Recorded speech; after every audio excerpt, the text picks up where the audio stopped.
Good morning, one and all. I am Professor Shreya Trivedi from AKDMC Jamnagar.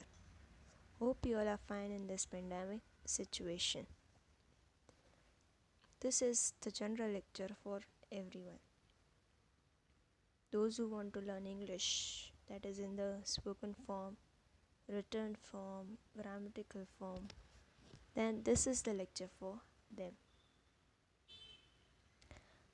આની પહેલાં આપણે ઘણા general lectures થઈ ચૂક્યા છે, જેમાં આપણે સ્ટાર્ટિંગ જ effective techniques of learning English લેંગ્વેજથી કરી હતી. Then we have done frequently used phrases in English language, mute letters, genitives. Then we have done parts of speech. Individually we have discussed parts of speech. Then we have done verbs and its forms, types of sentences and the subtypes of sentences. Then we have done some adverbs and conjunctions.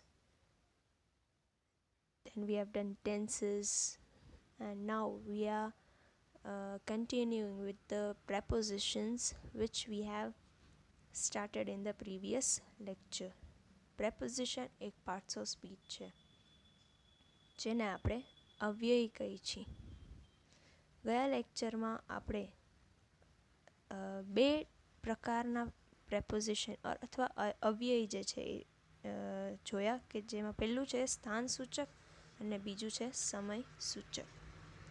આજે આપણે એની આગળ વધીએ તો પહેલું એમાં આવે છે હેતુ, કારણ, ઉદ્દેશ્ય સૂચક. For, of, from, through, with, et cetera.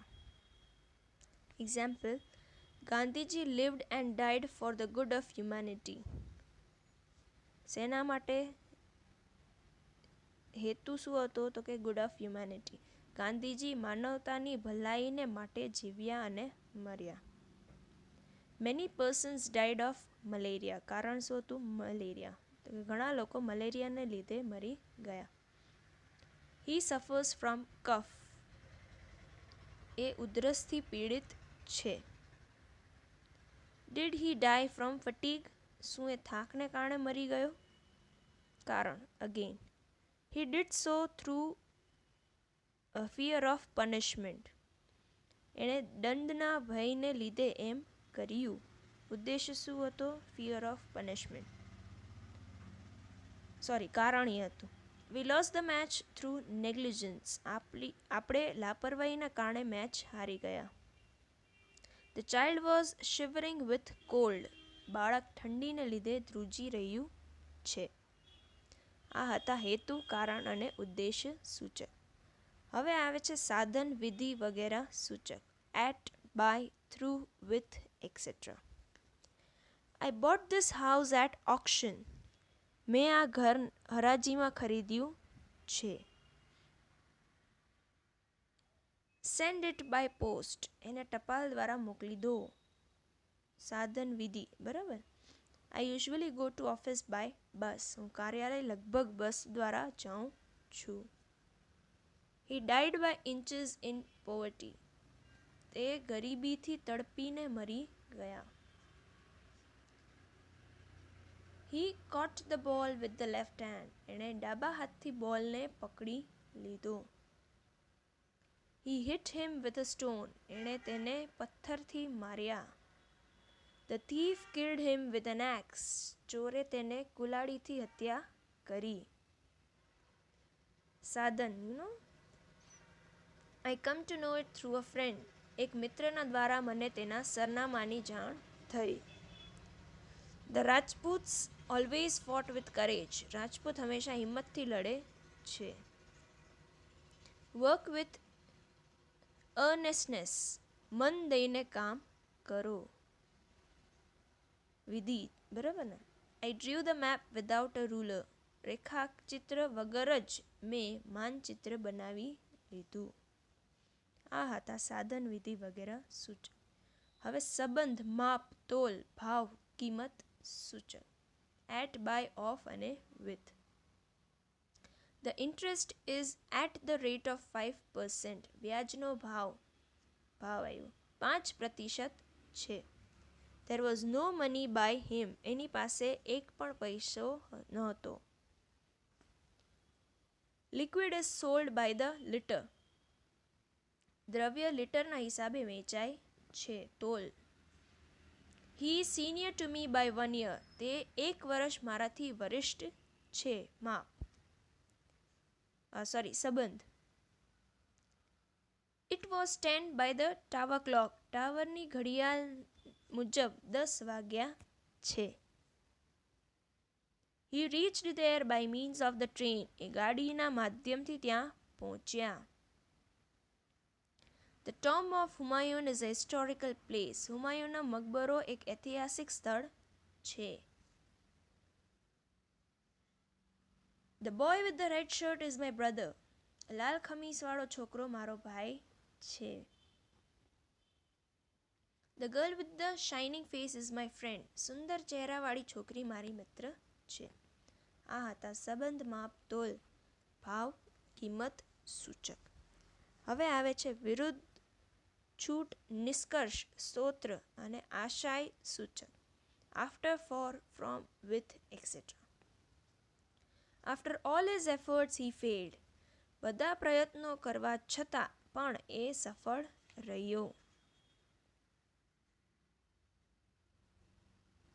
અસફળ રહ્યો. ફેલ્ડ છે એટલે અસફળ.